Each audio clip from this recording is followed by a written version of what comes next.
ഇല്ലെങ്കിൽ വണ്ടി സ്റ്റാർട്ടാവില്ല. ആംബിയർ ശരിയാവുമെന്ന് പറഞ്ഞാൽ ഓക്കെ, ബാറ്ററി ഇൻഡിക്കേഷനാണ് ആംസ് എന്ന് എല്ലാവർക്കും അറിയാം. പക്ഷേ ഇവിടെ TDC BDC എന്ന് പറയുന്ന ടോപ്പ് ഡെഡ് സെൻറ്ററും ബോട്ടം ഡെഡ് സെൻറ്ററും എന്ന് പറയുന്ന ആ ഒരു അഡ്ജസ്റ്റ്മെൻറ്റ് ശരിയാക്കിയില്ലെങ്കിൽ പിസ്റ്റൺ തിരിച്ചടിയും.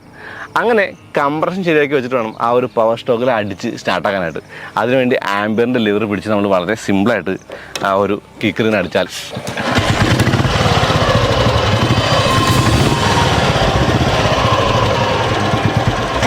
ഇംഗ്ലണ്ടിലെ റഡിച്ചിൽ ഒരു സൂചി നിർമ്മാണ കമ്പനി പിന്നീട് ബൈസിക്കിൾ നിർമ്മാണത്തിലേക്ക് തിരിയുകയും റോയൽ എൻഫീൽഡ് ബൈസിക്കിൾസ് എന്ന കമ്പനി പിന്നീട് റോയൽ എൻഫീൽഡ് എന്ന കമ്പനിയായിട്ട് മാറുകയും ചെയ്തു.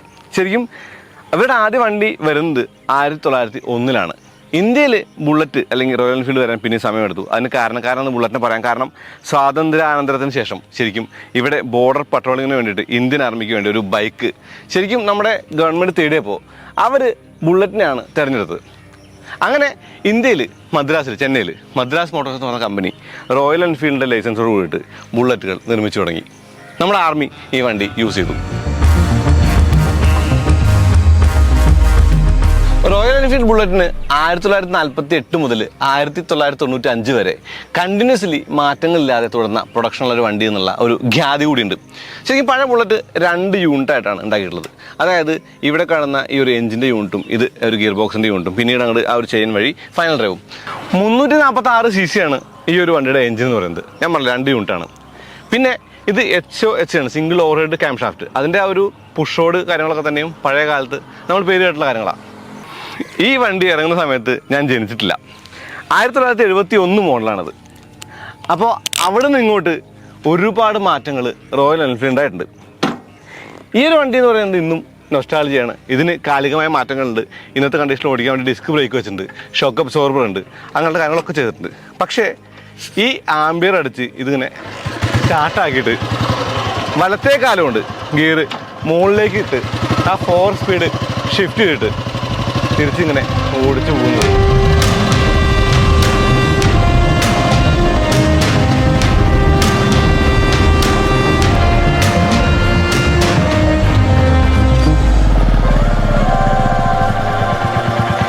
ഇത് കഥ വേറെയാണ്.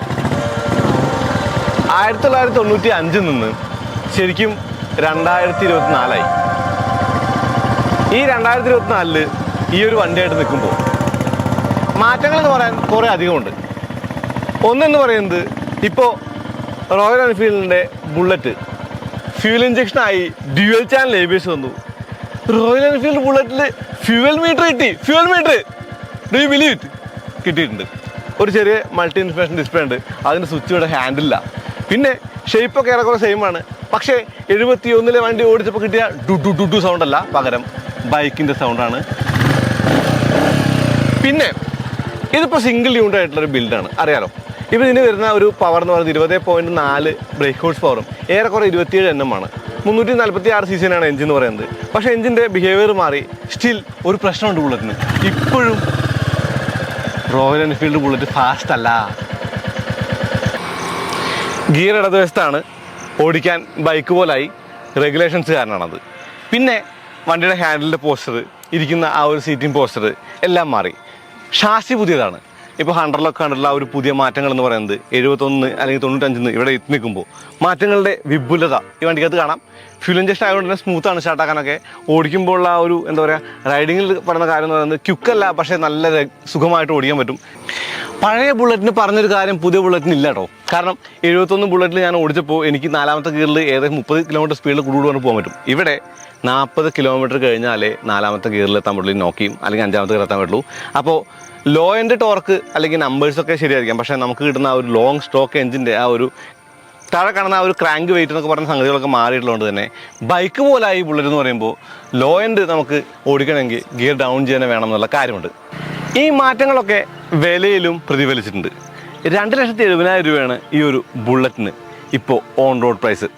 അപ്പോൾ നിങ്ങളുടെ ക്ലാസിക്കിന് പകരം ഈ ഒരു വണ്ടി വാങ്ങുമോ? ഞാൻ വാങ്ങുമോ? എൻ്റെ ചോയ്സ് എന്ന് പറയുന്നത് ബുള്ളറ്റ് 350 ആണ്. ക്ലാസിക് അല്ല.